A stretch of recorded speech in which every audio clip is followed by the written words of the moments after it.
Фотоларын қарап шықтым. Нишләп бұл фотолар арасында Салават Дәулетбаев юк екен деп ойға қалдым. Салават Дәулетбаев қана түгел, тоғын биік биюшілер деп айтам бісім келе. Рауля Хажеева, Фанис Хасанов, Янғали Вахитов, Яудәт Бекбердин һәм башқалар.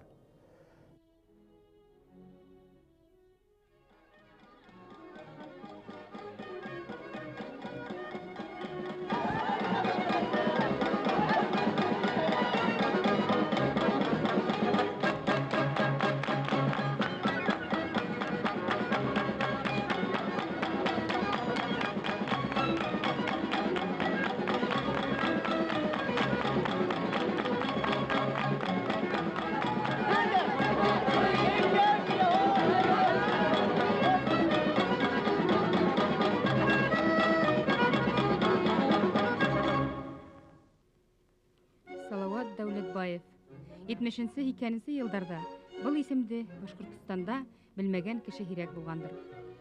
Фәйзи Гаскаров итәкчелегендәге Башқұрт дәүләт бию ансамбле солисы, Курайсы, София ҡалаһында үткән Бөтәдөнья йәштәре фестивале лауреаты.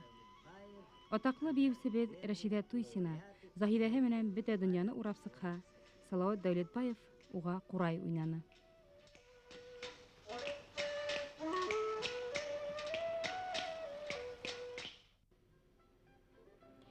Был осор Фәйзи Гаскаров итәкләгән дәүләт биеүҙәре ансамбленең иң юғары күтәрелеш кисергән ваҡыты. Бөтә донъя алҡышлаган, Башҡортостандың йөҙөк ҡашы тип нарыҡланған ансамблдең легендар етәксеһен бер нисә йылдан һуң ауырыу, һуҡыр килеш эштән ҡыуып сығарырҙар. Ул үҫтергән, күтәргән әҙәмдәр кем уларҙан остаздан йөҙ һөрөр, ситкә тибер. Гаскаровты яҡлаған шәкерттәре йәки уны ҡурсалаған фекерҙәштәре лә эҙәрлекләү, кәмһетелеүгә дусар ителер тип кем уйлаған. Салауат Дәүлетбаев Фәйзи аға Гаскаров сәхнәгә баҫтырған, бейеү шоңҡары итеп күккә сөйгән һәм ғүмеренең һуңғы көндәренә хәтлем бергә булып, остазға тоғро алған кешеләрҙең береһе. Ул һәр ваҡыт үҙенең нәҫеле менән ғорурланып йәшәне. Ул Баймаҡ районының 5-нче кантонында кантондар нәҫеле. Элекке ваҡыттан Раскулачинныйҙар. Был инде Раскулачинный Абдрахман кантондың малайы Шәһи Шәриф Бикчурин дигән кешенең ғаиләһендә. Салауаттың фамилияһы, төп фамилияһы Бикчурин, Дәүлетбаев түгел. Бикчуриндарҙың иң аҙаҡҡыһы Салауаттың атаһы, минең ҡайным Шәһи Шәриф менән 10 йыл элек мәрхүм булып ҡалды. Ҡалған ҡайнымдың ағай-инеләрен бер кем дә белмәй. Шундай фекер йөрөй. Уларҙың туғандары шул революция ваҡытында, ҡыуғын ваҡытында Турция тирәләрендә, сит илдәрҙә бәлки барҙыр, иҫәндәрҙер тигән. Сөнки алар бик күп булғандар, бай булғандар, аҡыллы булғандар, көслө булғандар, талантлы булғандар. Тәфсир апай, нисек уйлайһығыҙ? Аның ниндәй хыялдары бар ине? Ошо үҙенең талантын, балаларының талантын тормошҡа ашырыу буйынса. Ниндәй маҡсатлары бар ине аның? Нимәгә ирешергә тырыша ине ул? Уның таланты иҫ китмәле ине ул. Пландары уның тормошҡа ашып өлгөрмәне. Нимәләр тураһында уйлай ине ул? Башҡорт халҡының бит инде талантлы икән, ғөмүмән беҙҙең татар башҡорт халҡының талантлы икәнен ул үҙе лә ныҡ белеп йәшәне. Шуларҙы йыйҙы ул, шуларҙан ҙур бер дәүләт ансамбле төҙөргә хыяллана ине ул. Салауат Дәүлетбаев ысын ҙур талант эйәһе. Һәм был талант башҡорт халҡының илһам шишмәләренән һутланып, ана шул Урал аръягының йыр-моң сәңгелдәгендә тирбәлеп, шуан күтәрелеп сыҡҡан. Шуның өсөн дә ул тормошта ла, ижадында ла һәр ваҡыт ошолай күтәренке күңелле кеше.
Ошында қалды әсейімден сешкіне күлмәк біліңіне үйрейінен дәрді трөшікті кемейін әлі балағына. Интекте ташылмағанда әсейбіз балаяғынан өлділі кетті 41 ел. Шынан ғұрт салаватта тұрып маташтық, ғұрт сивайда тұрып маташтық әлі атай білен. 42-43 бір өгейсі елғайнық 5 ай тұрдылы анахла өлділі ауды. Шынан ауылға атай 43 ел бүтін яңылшып кеттілі барды. 43 ел февраль айларында. Немеге яңылышты деп біледі? Нық қайғырып, байлығынан туғанларынан қалап, бек бай тұқымдар бетінде туғанларынан қалып, әсейді өлгес, 2 қатын өлгес ауыр болып кеткендер енді. Біз бүтінней отырып қалып, шынан әсейдің әсәхі, атағы бар ені, солар көсіріп алды Абдрахман ауылына. Салауатыға нендейрек характерлік бала ені?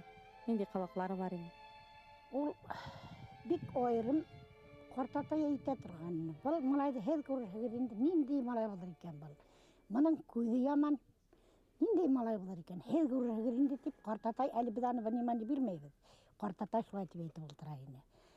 Ир бала алтын табақтан хөөсе, аршысе депейткенлер деп теге ені біздің көңілді көтерем екен. Ир бала жетім бағала әлінелер көрір әлі дегенде аңнатып, ир бала алтын табақтан аршысер деп ейткен.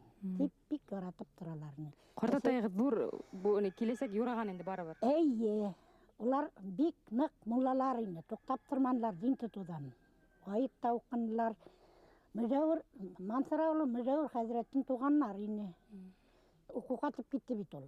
Баймақтың редакцияға аны баян курсына бергейіне. Баймақтың яшары қарап, шафырдан сағарып алып тұрып қарап. Бір уақыт, ешетен мұна оқырға кірген, хайыр оқырға кірген депсем, бір заман бейуден ілеккен неге, артистке. Өлдім мен, қағырам, илайым, зор еткен кәршкен қарап илап тек жатам. Бұл чумадан хөліп тек керейінде орам байлап қымырға ауырғайын. Соны қазір Елмахамедов Исмулла келіп, мені алдаштырып, мына пенсияға ертесік алар, 25 елдан сағалар, мына мені қазір 17 ел деп алдаштыра мені, илап тек тұрам. Қайт ауырайын тимді телеграм берем. Үфілі Салауат Дәулетбаев, бейі ұстағы Фәзи Әтхамұлы Ғаскаров иған, бірінші бейусілер студияғына оқырға алына. Филармонияда олып ередірейік. Филармониядан қуып шығарсалар, вокзалға барып қунадырейік. Онан соң енді ней орданырақ қыра әрхарей деген нейде районда нейлерде құны бердігінде ней квартираларда тұрып бердік. Шундан соң бір 2 жыл өткес біз обком партияға барып, комсомольский делегация деп бізге 2 комнатлы квартир общежитие етіп берділер. Бірінші бейілер башадық Гүлнәзире, онан соң Зарифа, онан соң Горно-Марийский. Солай тұрып репертуарға кіріп кеттік енді. Бірінші өткеш Салауатын армияға саттық. Ол қайтып жетелмеді, мен кеттім. Сонан соң мұнда вақиғалар бик қатмарланды. Фәзият Гамыш Ғаскаровны 58 яшында мәжбүри пенсияға берділер. Фәзият Гамышты yoqlaушылар кетерге туры келді ансамбльда. Шулар арасында Салауат Шарипов Дәулетбаев та бар еді.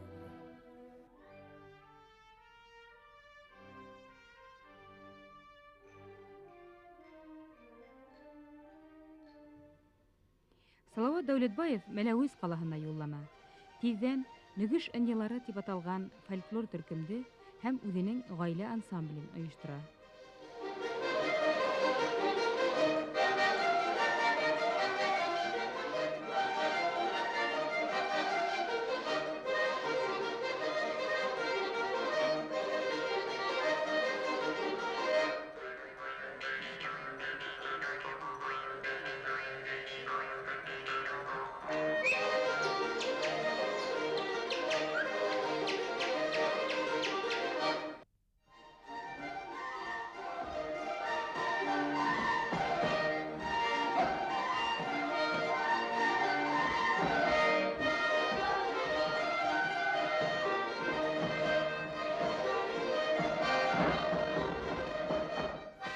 Салауаттың құйған бию номердарында сын башқұрт, Урал башқұрттарының биюі көрінейіне.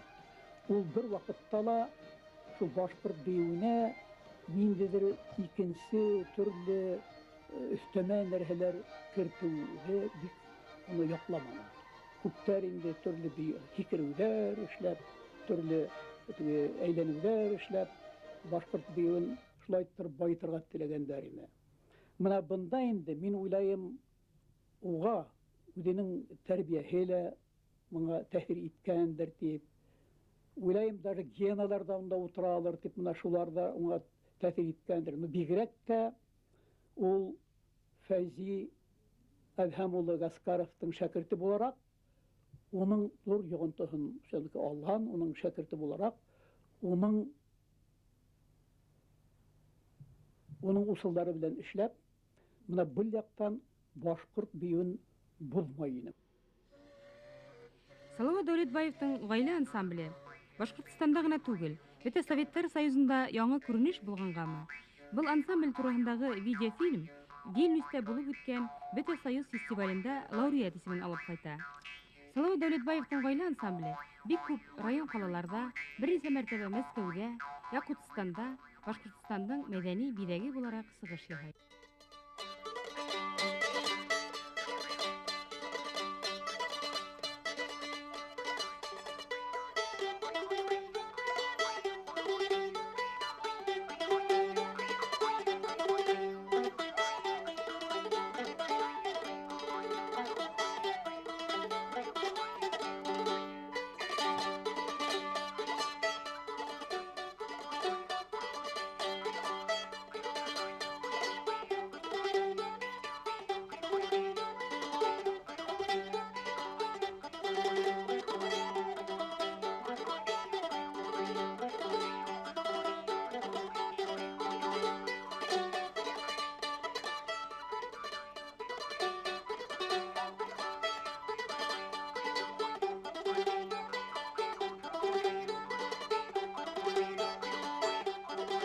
Гаилә ансамбльдәре булдыру, гомумән гаилә ансамбле дигән шундый музыкаль төшенсә дип әйтәйекме инде, мәдәни төшенсә, ул безнең халыкка хасмы? Ул һәрхәлдә безгә ят түгел дип әйтәйек. Чөнки элекке заманда безнең бит сәнгатебез сәхнәлә түгел, тормышта, көнкүрештә үсеш алган. Безнең байрамдарыбыз, мәҗлесләребез, бездә бит атаклы йырчылар, курайчылар үзләренең һөнәрен балаларга, яшьләргә биреп калдырырга тырышкандар һәр вакыт. Буның формаһы гына икенче, гаилә ансамбле дип атала. Асылда ул безгә бик якын. Бuna күпме халык йырчылары, курайчылары белән аралашканым булды. Уларның һөйләве буенча, зур осталар һәр вакыт яшьләрне өйрәтергә тырышкандар. Һәм балаһын да тыңлаган, ул балаһын да йырлаткан. Ул беренчеләрдән булып республикабызда гаилә ансамбльдәрен төзү һәм гаилә ансамбльдәренең тәүге фестиваль оештыручыларның береһе ул булды. Бына гаилә ансамбльдәрен килтереп сыгару бик еңел эш түгел. Салават агай аны ничек уйлап сыкты? Бына ул иң беренче сәхнәгә үзенең гаиләһен килтереп сыгарды. Халык алдына сыгарды ул. Бына безнең Сәйит Баба авылына, Гафури районының Сәйит Баба авылына тәүге килгәнендә ул тәүдә бер үзе килде. Икенчесендә инде хатыны Гөлсира, улы Юлай, кыздары менән бергә килеп, халык алдына сыгып, гөрләтеп, сыгыш яһап, үзенең сыгышы менән халыкты дәртләндереп ебәрде. Шуннан һуң бына безнең авылда инде иң тәүге гаилә ансамбльдәре килеп сыктылар. Байбулдиндар гаилә ансамбле, Ишмурдиндар гаилә ансамбле. Халык быга тиклем гаилә менән сәхнәгә сыгуды бәлки белеп тә бетмәгәндер. Бына Салават агай Дәүләтбаев шул кадәр кыю итеп, үзенең бәләкәй генә баллары менән сыгып, иптәшен хатыны менән сыгып, гөрләтеп сәхнәлә сыгыш яһау ул халык өчен зур этәргес көч булды. Бына тарих кабатлана дигән ысынлап та шулай. Быел бит Мәдәният министрлыгы республикабызның халык иҗады үзәге икенче тапкыр гаилә ансамбльдәренең зур фестивален уздырып ебәрде бит инде. Гаилә мозаикаһы дип атанып. Шуннан һуң гаилә ансамбльдәреннән тыш районнарга сыгып, авылларда курайга өйрәтүде, шунан соң бейеу сәнгатен үстерүдә, шунан кумытга өйрәтүдә лә бит ул өстенә алган иде ул вакытта. На одном из вечеров, это было в доме актера, значит, вдруг выступает семейный ансамбль. Объявляют семейный ансамбль Салавата Давлетбаева. Ну, мне очень интересно было, и выступление прошло очень успешно, народ бесировал. После концерта мы встретились с Салават Шариповичем, я его тепло поздравил, познакомились, и сделал ему предложение начать работу вот в центре в качестве старшего научного сотрудника по фольклору. Салават Шарипович очень много ездил по республике, его постоянно приглашали создать в том, в другом районе вот какой-то коллектив. Он был прекрасный организатор, как-то он мог моментально в коллективы входить, вот такой он энергичный, бодрый, вот очень тонко разбирался он в народной песне, мог сходу подобрать любую мелодию, станцевать на курае, на баяне. Это для него проблемы не составляло. Очень большую роль сыграли и ученые, в частности, Фарид Камаев здесь очень активно подключился. И вот возникла идея создания фольклорных праздников. Но затем возникла идея организации праздника Тальянки. Иң зур тальянцы, иң олы тальянцы Гафури районынан Наил Валиев 5-нче класс укучысы. Киләсәге безнең иң оста тальянцыларның береһе булыр дигән өмет бар.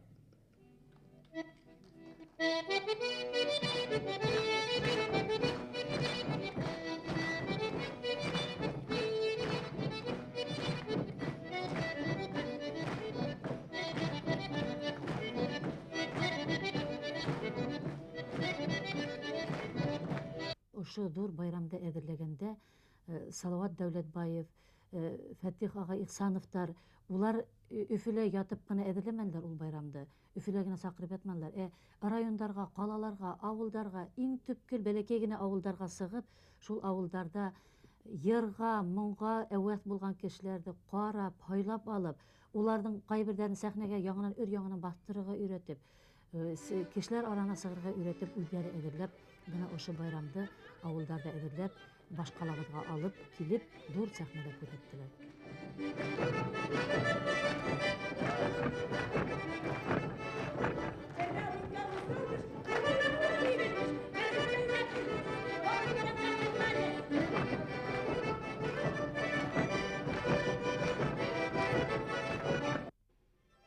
Югарынан Тальян байрамдарында район һайын 50-100 тальянсы катнашуы талап ителде. Хатта теге яки был районның мәдәни торышы нисә тальянсы булуга карап баһаланды. Был көстәп тагы әлбиттә дөйем мәдәни үсешкә бернитиклем бер яклылык яһалмалы күк кире күренешләрдә өстәнә. Оста курайсы, йырсы, зирәк булган күк, ысын гармончылар да авылга, хатта районга бер-ике генә була. Шуңа күрә Тальян байрамдарын оештырудың бөтә катмарлылыгын, авырлыгын Салават Дәүләтбаев, Фәтих Ихсанов, Фарид Камаев күк кирәкәр яндар күтәрде.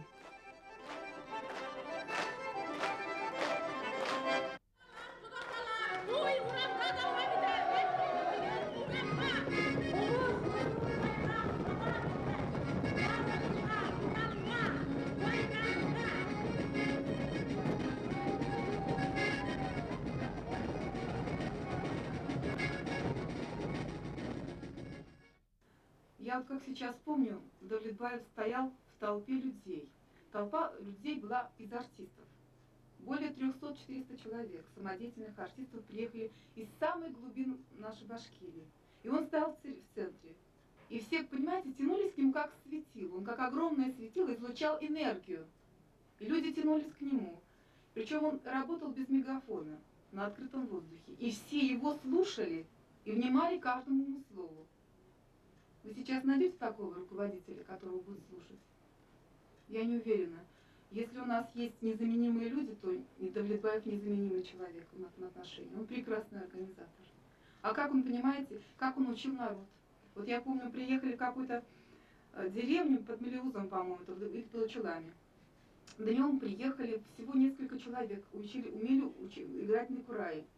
А вечером эти же самые мальчики стояли на сцене, это был слаженный коллектив, это был ансамбль.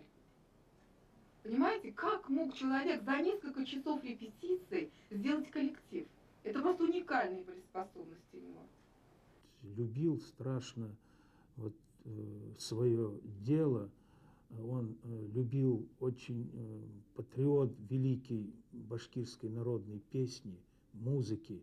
Пожалуй, вот это один из ведущих таких вот пропагандистов, знатоков, хотя он не имел специального образования, но он очень тонко разбирался, и профессионалы советовались у него, записывая ту или иную мелодию.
Шунтхатлы ул ярдәм итә бер. Шуның бер яктан булды инде, конечно. Шуның өчен дә көнләштеләр инде аны. Көнләштеләр. Шушы шул нык эшләгән. Ул бит кошарга да, чәй эчәргә дә онтадыр. Ул артык тура һүзле. Ул заманда тура һүзле булу кайһы кешеләргә охшамай. Ничектер кеше һөйләгәнде, өлкәннәр һөйләгәнде, түреләр һөйләгәнде йөпләп кенә, хуплап кына торһаң, бәлки yetişрәк тә булгандыр. Ләкин бұл ысын иҗатка туган кеше гел генә тура һүзле һәм үзе әйткән юлдан барырга тырышты.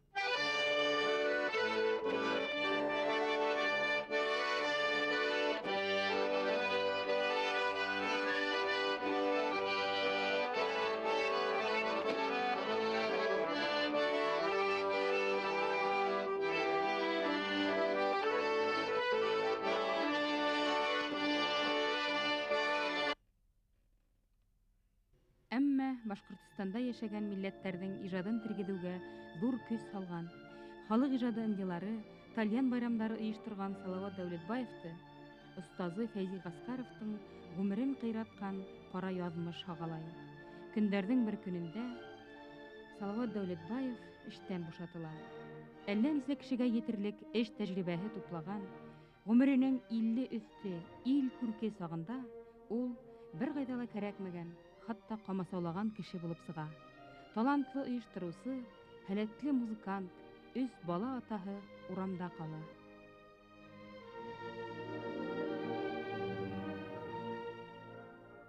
Эш бирмәнеләр, шул культура министрлыгында инде Салават Хурматович министр булган вакытта мин йөрүнем инде алыгыз, пожалуйста, эшкә дип, ул бит талант дип, Светлана Аркадьевна дигән бер ханым булды бит инде, ул командовать итте. Шул үлгәнсә, шул Светлана Аркадьевнаны рәнеп, каргап үлде инде шул. Әгәр ул Фәйзи Гаскаров миңа кирәкмәй, ул талант түгел дип үзенә үзе каршы барһа, Салаваттан да зур кеше булмас ине. Әйе, вакыт барыһын да үз урынына куя. Салават Дәүләтбаевтың етем калган гаиләһен хатыны Гөлсирә яйлап аякка бастыра. Улы Юлай Дәүләтбаев әле Уренгой калаһында яшәй. Айгөл кызы Өфөлә, Галияһе Өфө энергетика техникумына укырга инде. Кияүдәре Олег, килендәре Светлана менән бергә Салават Дәүләтбаевтың 3 янсәрен Виолетта, Лира һәм Лилияны үстерәләр. Киләсәктә тормышыгызны атайыгыз өйрәткән иҗат менән бәйләргәме? Ул бары бәйләнгән ул музыка укытам. Атайым нимә йөрәккә алган, Панда қалды, сол бар ана воле-неволе панда битинде. Аны ал топтора бейбіт білен бойынша ал мен ол жақтан барманым енді. Мен музыка бойынша бардым. Но бар ошол атайыма рахматында. Соны оқыпсақ дене ол мен уже бір екі рет ташлайын деген уже институтта оқыпсақ жынан өзің білесің деп. Har мына аманда рахматлык оқимын. Шул ақыл өйрәткән өчен. Мына хәзер кешәмәк йөргән булам. Айгөл, атайыгыз турында, Салават Дәүлетбаев турында мына иң матур истәлек, иң матур мирас һеҙҙең өсөн нимәлә? Атайымды, ул мине бит инде ағайым белән 6 яшьтән бейеү өйрәтте. Бейеп, тормошка, мәктәпте укыганда ла бейенем инде. Шул концертлар белән йөрөнөк инде атайым белән, әсәйем белән. Минемсә, ул диалектыға шиғыр өйрәткән бит ҡорт атаһы. Эй, туған тел, эй, матур тел, атамасам дин теле, дөньяла күп нәмә белдем, һин туған тел аркылы. Через общение с ним я очень много узнала. Узнала душу танца, башкирского именно танца. Потому что, когда я еще училась, мы вместе с ним ездили на гастроли с семейной бригадой. И я удостоилась как бы такой чести, что он меня тоже взял туда, и я была очень рада. И когда он научил меня танцевать, и даже в одно время как-то и петь научил по-башкирски, на башкирском языке, это для меня было очень, очень интересно. И вот, наверное, все, что связано с искусством Башкирии, все, что я помню, это все через него. Он постоянно очень много работал, занимался детьми. Таким истинным был музыкантом. Он постоянно играл, постоянно что-то писал. Ну, я еще видел, часто замечал, что он очень много уходил в себя. То есть он очень много переживал, думал почему-то там, думал о народе вообще, об искусстве, какие-то традиции хотел возродить. Постоянно я от него слышал, что он хотел что-то написать о Гаскарове, очень много там. Ну, вообще был таким человеком, профессионалом истинным. Ғали Халум, атайың Салават ағай Дәүлетбаев турында мына иң матур истәлек һинең күңелеңдә калган. Атай тиһәләр, һин нимә күҙ алдыңа килә?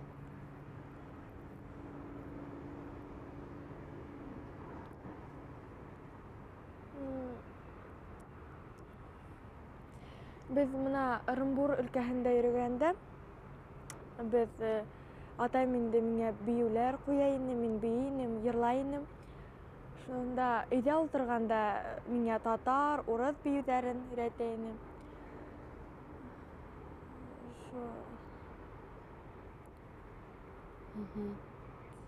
Шул атайым менән бергә иҗат иткән вакытыгыз, нимәгәдер өйрәнгән вакытыгыз исеңдә калган инде, әйе? Әле улар бер вакытта битен булмаячакмы һеҙҙең гаиләлә? Мин уйлавымса булмаясаҡ. Атайым булмағас инде шул.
Күгәрсен районы үҙәге Морактан алыҫ түгел Эйек йылғаһының һул ярында Хил тугайлыктар аръягында бер зыярат бар. Һыу, ер, күк бергә тоташкан иркен сәхрә урын. Куе селектәр арасында әллә нисә төрле сәскә үсә, күбәләктәр оса, бал кортлары геүләй. Салават Дәүлетбаев үзенең дәртле, тынгыһыҙ йәненә ошонда мәңгелек төйәк тапкан.